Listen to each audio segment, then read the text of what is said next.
All right, joining me is Adam Blumberg, co founder of Interaxis, who simply put, they help educate advisors and investors on digital assets and decentralized finance. And that obviously ties in very nicely to what I'm doing here on Crypto Prime.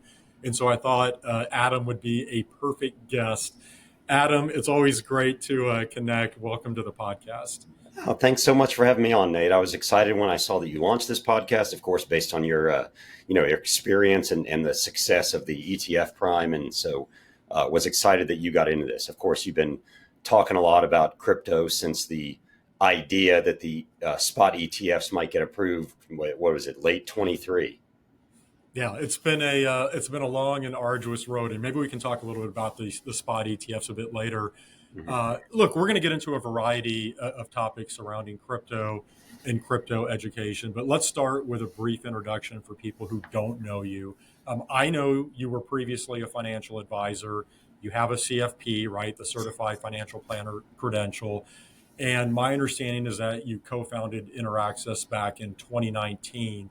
And so I guess start there, explain how you went from being Yeah. solely a financial advisor to actually educating advisors around crypto. Sure. So I had an RIA with my partner, Ron Dixon. We were in Texas. And around 2017, 2018, went down that proverbial crypto rabbit hole. Ron was actually the one who convinced me to buy some crypto. I, of course, had no idea what he was talking about and didn't know how to do it. And I was that typical advisor that said, this is, I don't know what this is. It's all a scam, whatever. I was that guy. But I opened up my Coinbase. I opened up a Coinbase account and I said, lo and behold, there's three of these things. How do I choose among these three? And I actually chose ETH as the first one I bought. And after I owned ETH, I owned Litecoin a little bit. I'm a little bit embarrassed to say early on, but then Ron told me, there are thousands of these things, and I said that there can't be. I don't even understand it, and that's what kind of sent me down that rabbit hole of having to understand why they exist. Uh, what drives this blockchain technology, what it is. And I got so excited about it because, Nate, it reminded me of the early days of the internet, right? I was in college for the early days of the internet. So that kind of dates me a little bit. I'm almost 50 years old. So I feel like I'm one of the old guys in crypto. And, I remember downloading Netscape Navigator right when it came out. And the whole reason I downloaded it was so I could look at my fantasy football scores. And there was no fantasy football apps. You just had to look at data, and hopefully no one called you in the middle of downloading any of that, because then you had to start all over. And then I saw what became of the internet, and I saw kind of the same thing in crypto and blockchain, and I got excited about it. So in 29, we didn't have any clients that were invested in crypto. I wasn't trying to get clients invested in crypto. And honestly, in 2017, 2018, it's a good thing because I probably would have gotten arrested or sued or had to leave the country or something. And in 2019 started speaking at some conferences, at some crypto conferences, because they wanted people with official letters like CFP after their name to be on stage and give it a little bit of legitimacy. Launched a YouTube channel, which again, I didn't know you could just launch a YouTube channel. I thought you had to call YouTube or something, but no, lo and behold, all you need is a camera and an internet connection. And you got a YouTube channel. Launched that in 2019. And in 2020, Ron and I said, you know what, the crypto thing is way more exciting than, kind of managing IRA accounts. So we sold our RIA and started Interaxis with the idea that we need to educate financial advisors about Bitcoin and crypto and blockchain, so that they can be able to help their clients. So their clients will be able to invest and not lose too much money. So that's kind of the arc of how I got from being an advisor to launching Interaxis. What was the original content that you had on YouTube? Was it focused on crypto education? Was it just your daily musings on the crypto space? No, What was out there? interesting. It was actually, I was really focused on education in terms of understanding how it works. And I don't mean the super technical details, but you know this really well. Most people don't have a clue how the financial system works, how anything in finance works. They don't understand banking and lending and insurance and all those pieces. And having been in the industry, I said, look, I can explain insurance, I can explain, lending, banking, investing, and then let's look at how this blockchain technology is going to change that. Let's look at what's happening and let me try to explain what's going to change. So I wasn't shilling. I wasn't trying to get people to invest. I never said you have to buy Bitcoin now. None of that. It was, let me just explain to you what's happening from the perspective of a financial advisor, not trying to get you to invest or buy a certain token or use a certain exchange or anything. I never had, I never had advertisers or anything like that. It was just, I'm going to explain it the same way. When I was a financial advisor, I would try to explain to someone their financial plan. I would use a whiteboard, and Ron would always tell me, look, if you can get someone in front of a whiteboard, they're probably going to buy. So I used the same idea and said, I'm going to go super low tech, me in front of a whiteboard, and I'm going to explain how this works. So let me ask you this. My experience, and I know it's been yours, just seeing some of the interactions out on X, is that financial advisors in general have been very slow to embrace crypto. They've had a different experience than what you just described there. And, some of them look at crypto as a scam, it's vaporware. You'll hear things like there's no intrinsic value. It doesn't do anything that can't be done without crypto. It's all number go up, right? I could go on with the different Yeah. sayings or refrains. You get the idea. Why do you think that is? Why has there been so much skepticism from advisors around crypto? I think there are a lot of reasons. One, there's a lot of technicals to it, right? There's a lot of technical aspects around cryptography and wallets and all that. There's just so different from what we're used to. And to be honest, financial advisors are not used to getting into the technical part, into the technical pieces of that. But it's also such a different concept, right? The concept of Bitcoin is so different. And it takes just some understanding of the technical, of the why it exists. And to me, if you've grown up, especially if you've grown up in the West, right, your finances, your economics, your money, everything's been kind of spoon fed to you. You don't have to really learn very much about it. And I think you and I and some of the friends that we know, we rail against the fact that there's no financial education, right? So if you've been that financial advisor and you've done relatively well and you have AUM and the numbers are going up, right, because stocks have gone up too since 2008, just like Bitcoin has. Why do you need to go learn anything else, right? Like why do you need to go make this a part of your portfolios or a part of your practice? So everything's been running kind of well for RIAs and for financial advisors. It's not like we've had sideways markets and they're looking for something to get their clients into, right? Everything's been up and to the right since '08, since QE started and everything. And so I don't think there's been a tremendous need for them to do that. On top of that, again, here in the West, the financial system runs pretty well. As much as we kind of complain about little things here and there, someone, like I had my mother-in-law, her bank account got shut down for no good reason when she was 92 years old, right? I can complain about that and go, we need a better banking system. But things like that happen relatively seldom. For the most part, everything runs pretty smoothly. We pretty much trust the companies and the stock market and everything else with some minor exceptions. And there's not a whole lot of need. So it's really hard to see the need for Bitcoin or the need for crypto on one hand. And then you go a little bit farther and go, okay, it's a totally different system of custody. It doesn't feed well into your typical reporting. It doesn't feed well into your typical AUM. It doesn't feed well into your typical fee calculations. Anyone that's helping clients get into crypto, you have to figure out how you're going to move assets from one custodian to another. And on top of that, you're taking some reputational risk because of the volatility.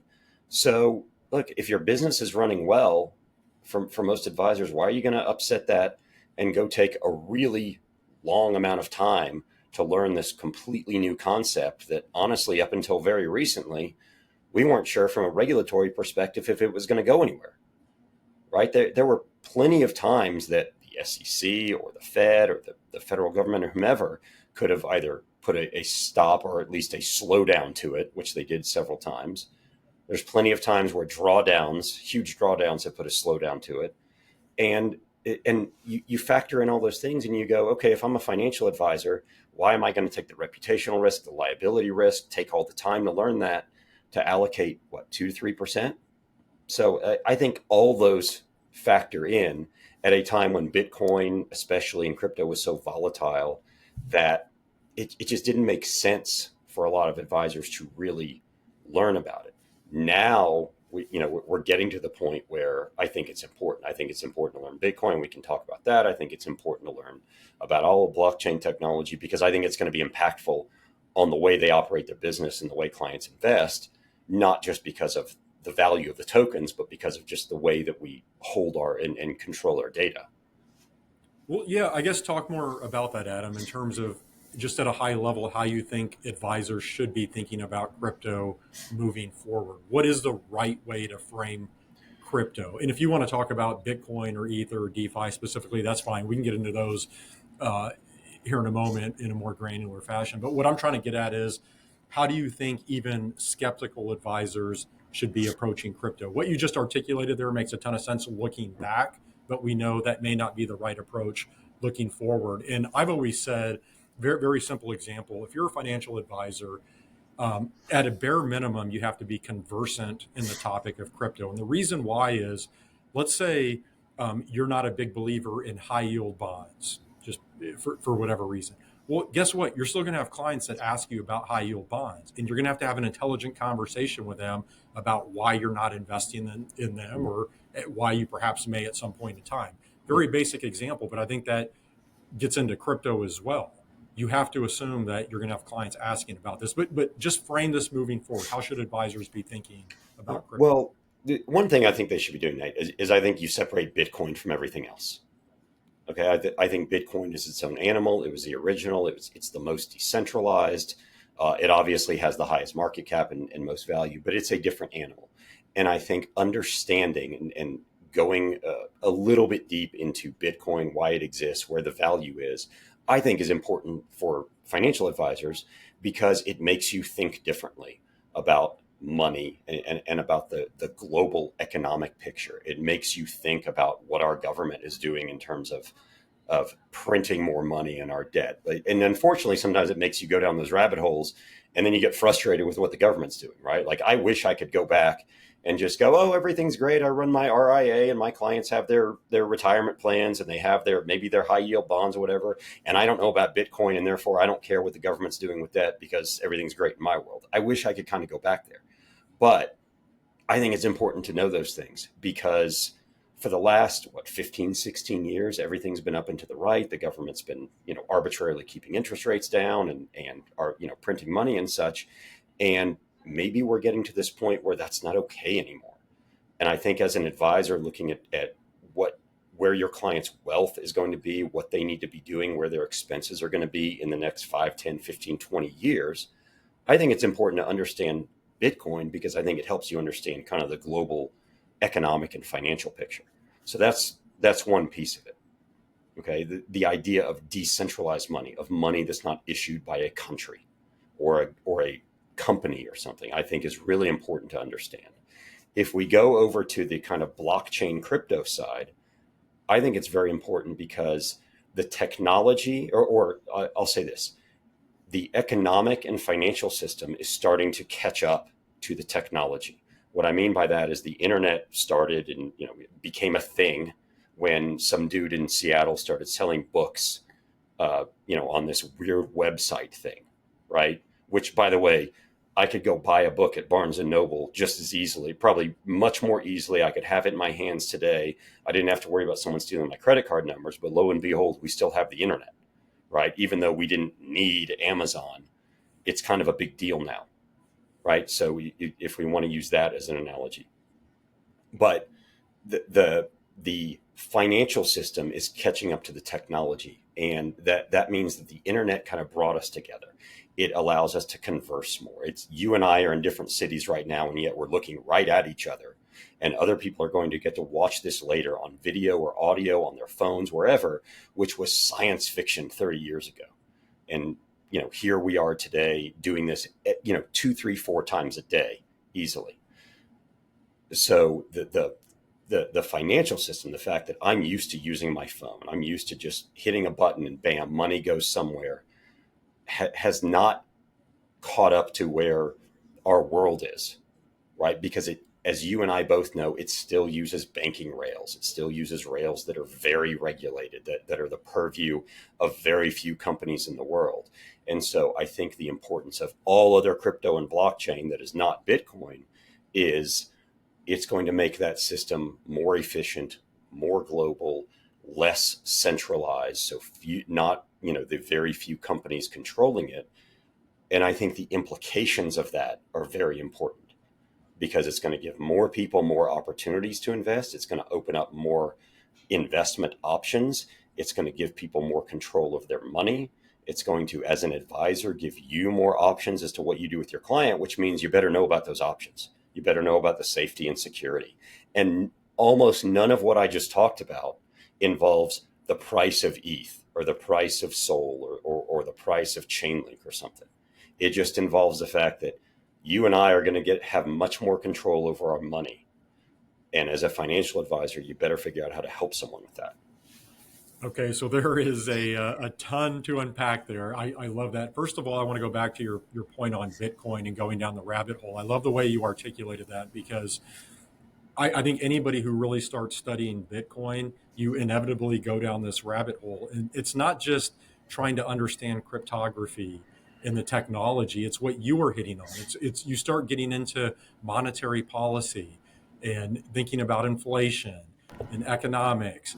And I think that's what's fascinating. It's interesting. I'm sure you've had the same experience. A lot of the people that I interact with on the crypto side, they are extremely knowledgeable when it comes to things such as monetary policy and money printing and just understanding, how the global economy works. It's fascinating to me. It's almost like that crowd is significantly more educated in those topics than just the regular, TradFi crowd. It's something that stuck out to me. And so in going down that rabbit hole, it's not just, reading a Bitcoin white paper and understanding the technology. It's all of the things that you were discussing. And I love that.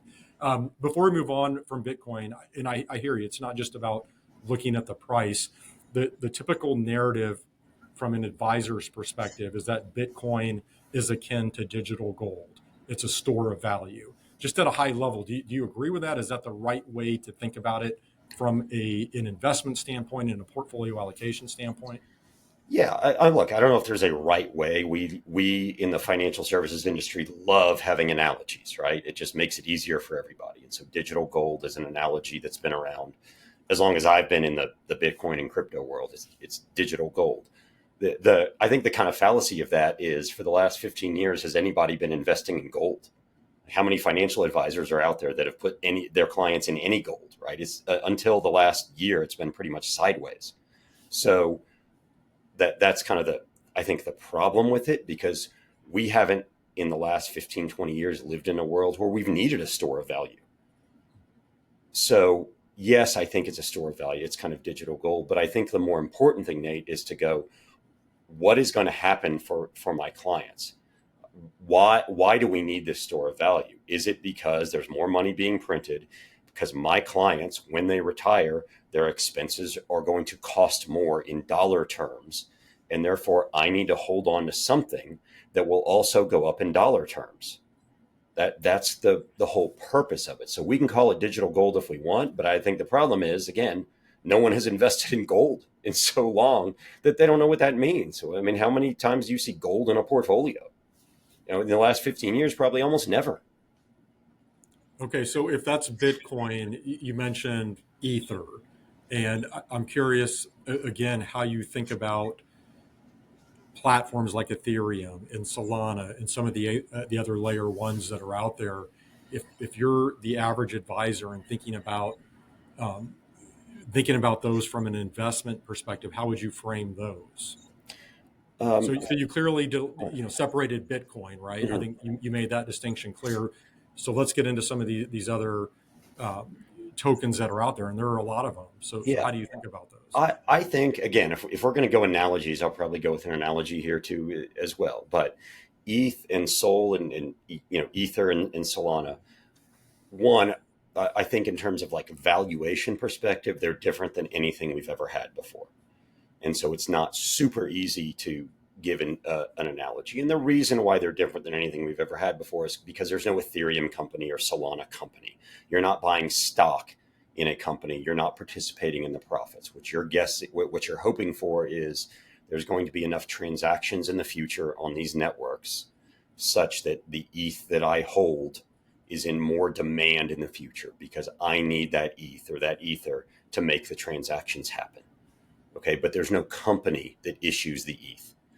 And I think that's a hard concept to get across as well. But I think it's going to be one that kind of idea of different type of valuation based on demand for the asset is going to permeate more assets. That's step one.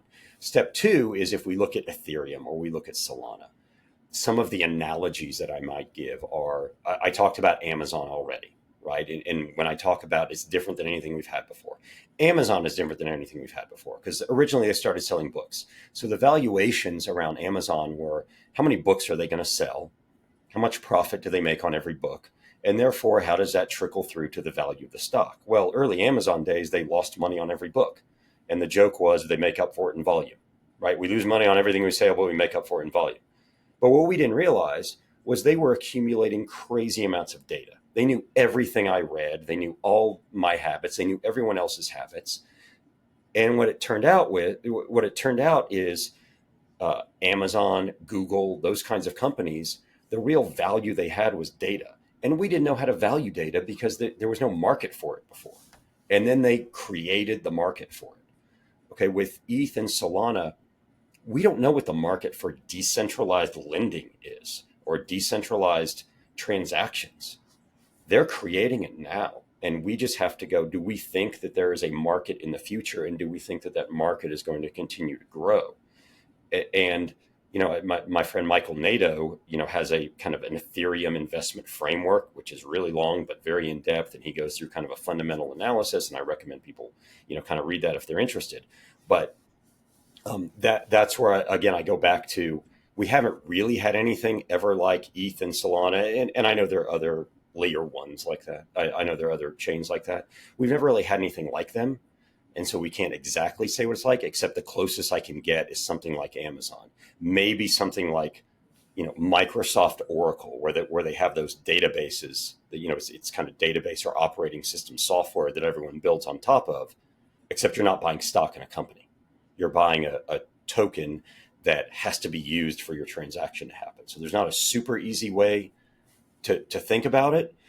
Those are the best analogies I can give as to what they are.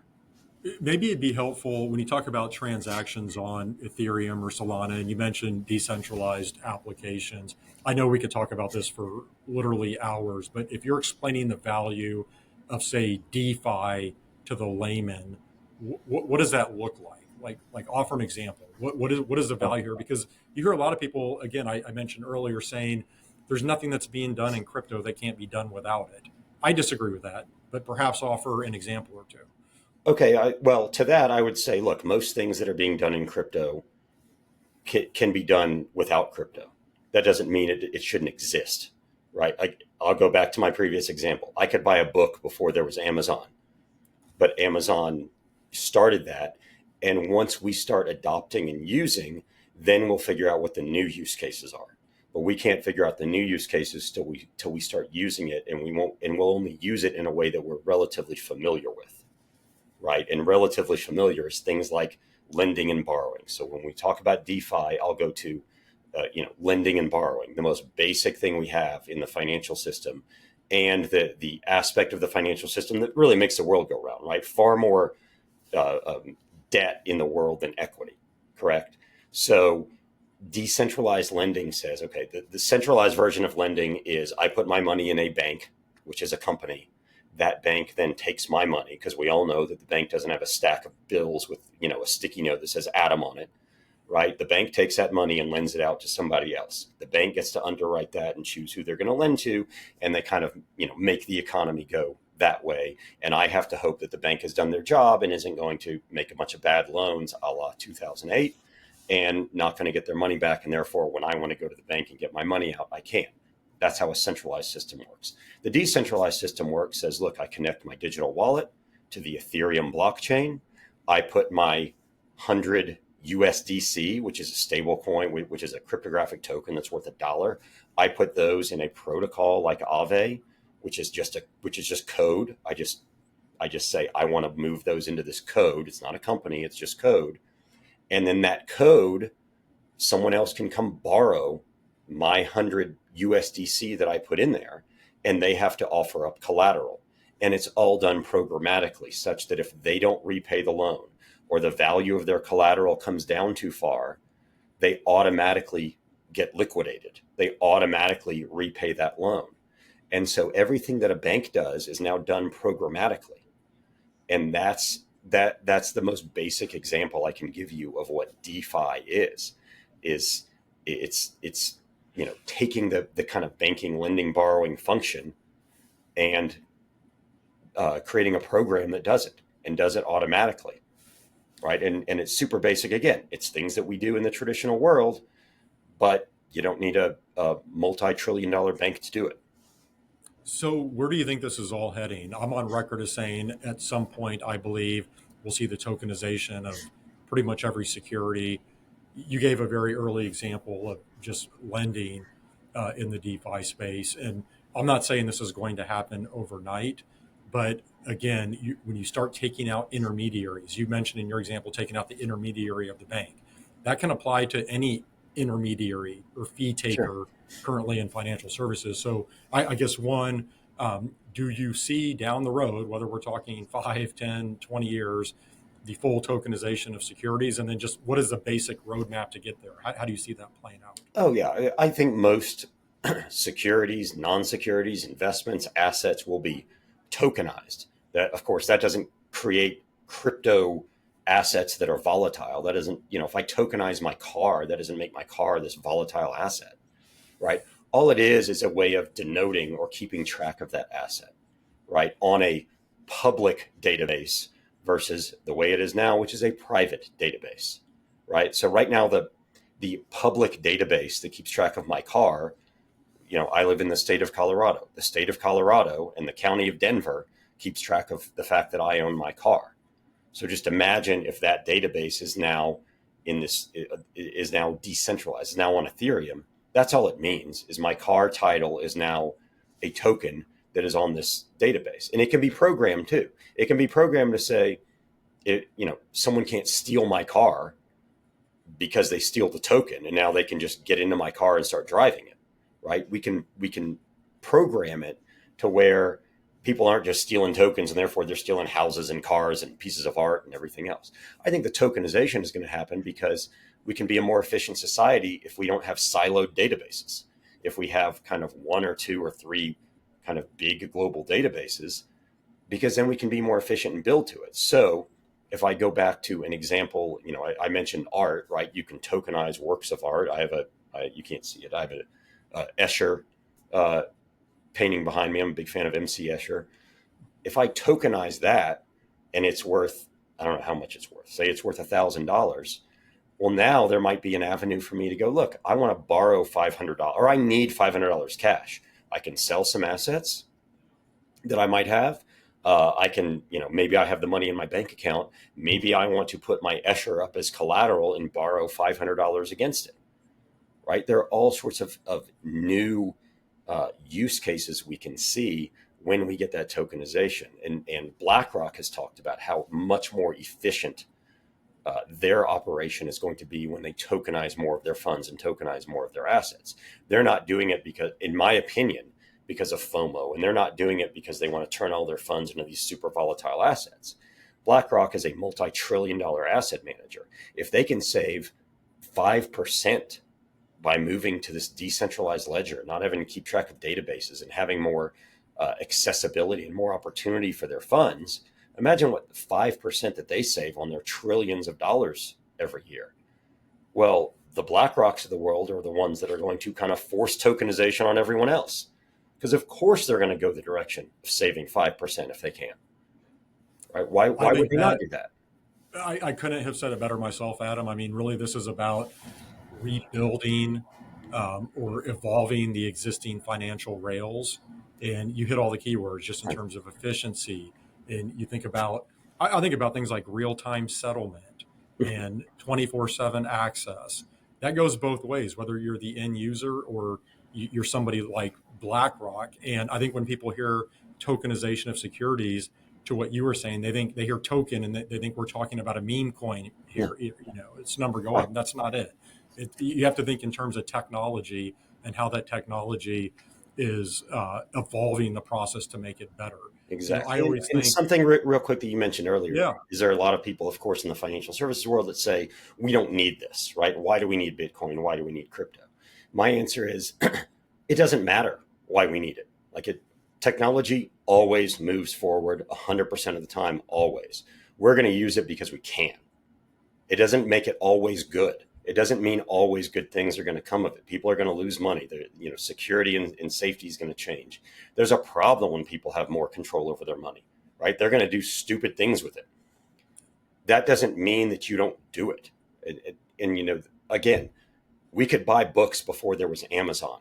We could do all sorts of things. You and I could talk on the phone before we could have video chats.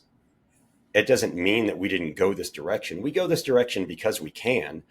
And if you're a financial advisor, you better learn about it, and you better not, dig your heels in and go, well, we don't need that silly crypto thing. Therefore, I don't think it's going to work.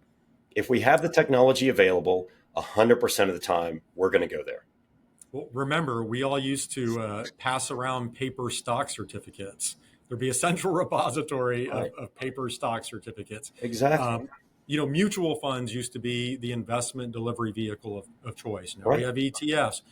I think anybody, if you don't think that technology is going to progress and evolve, then you haven't studied history at all or looked in the past. Right. Again, we'd all be driving buggy whips and carrying Yeah. our paper stock certificates Yeah. around. So I think that's Go well said. go study history in your World Book Encyclopedia if you don't think That's it's right. going to happen. No, you're going to look on the internet, right? And to that end, Nate, the irony of people arguing about whether or not crypto has value on the internet is kind of ironic, right? It You is. can't lose the irony of that.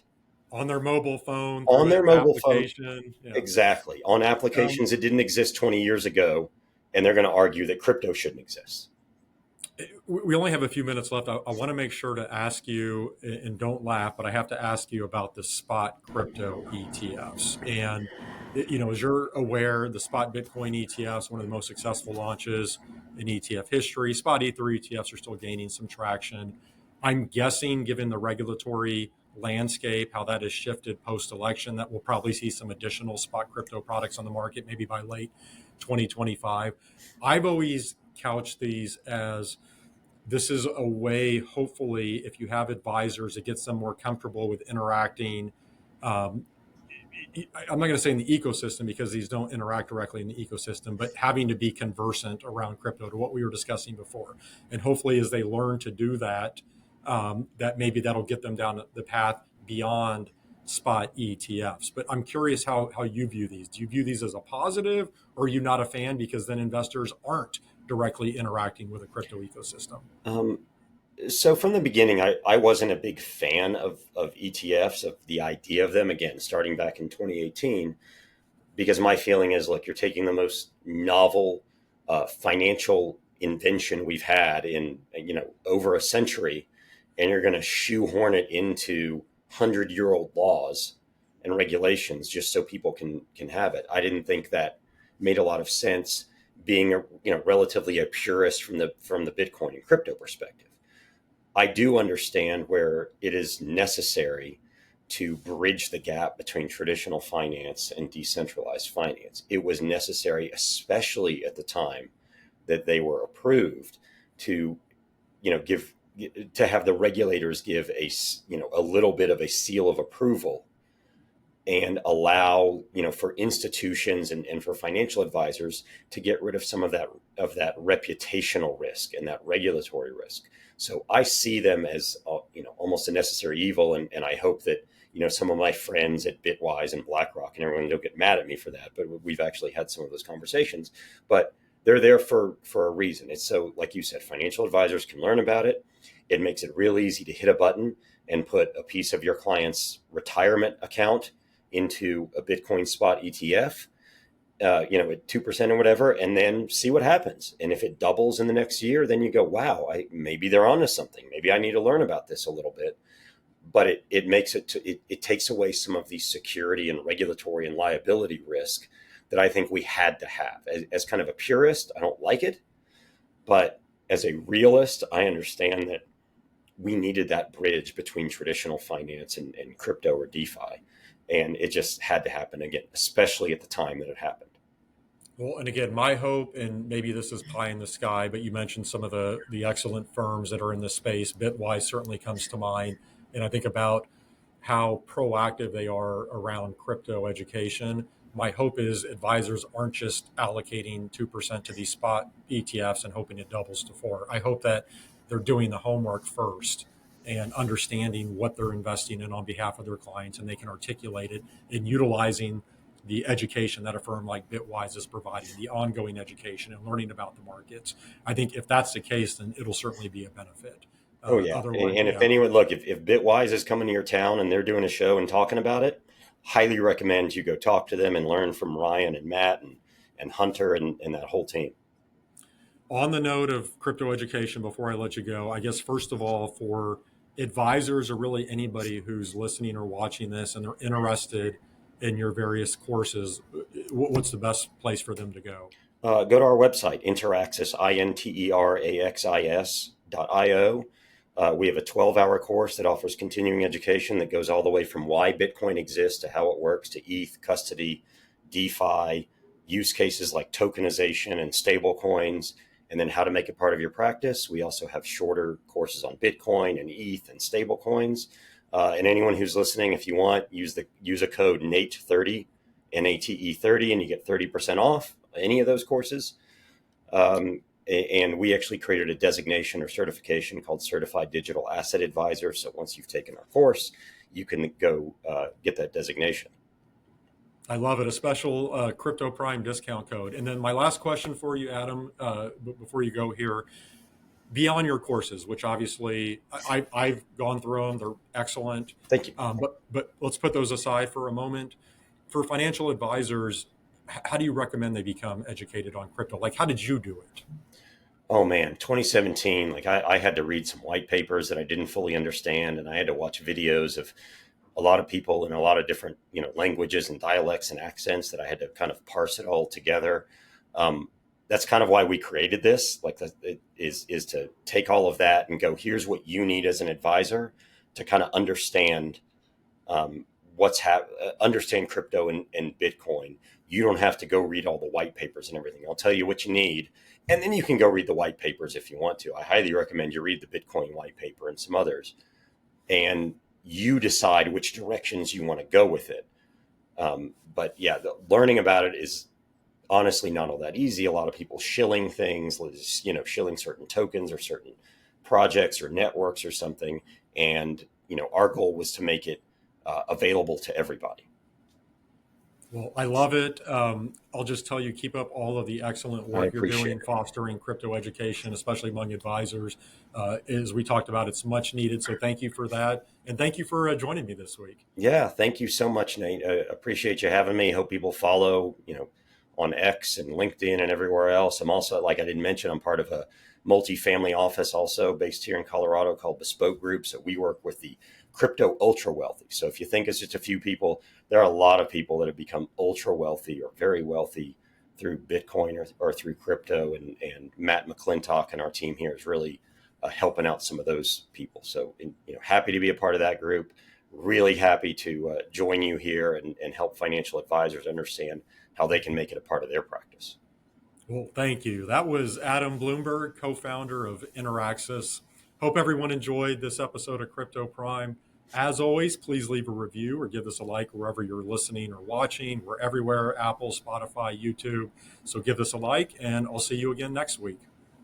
Crypto Prime is hosted by Nate Geraci, president of OTR Media LLC.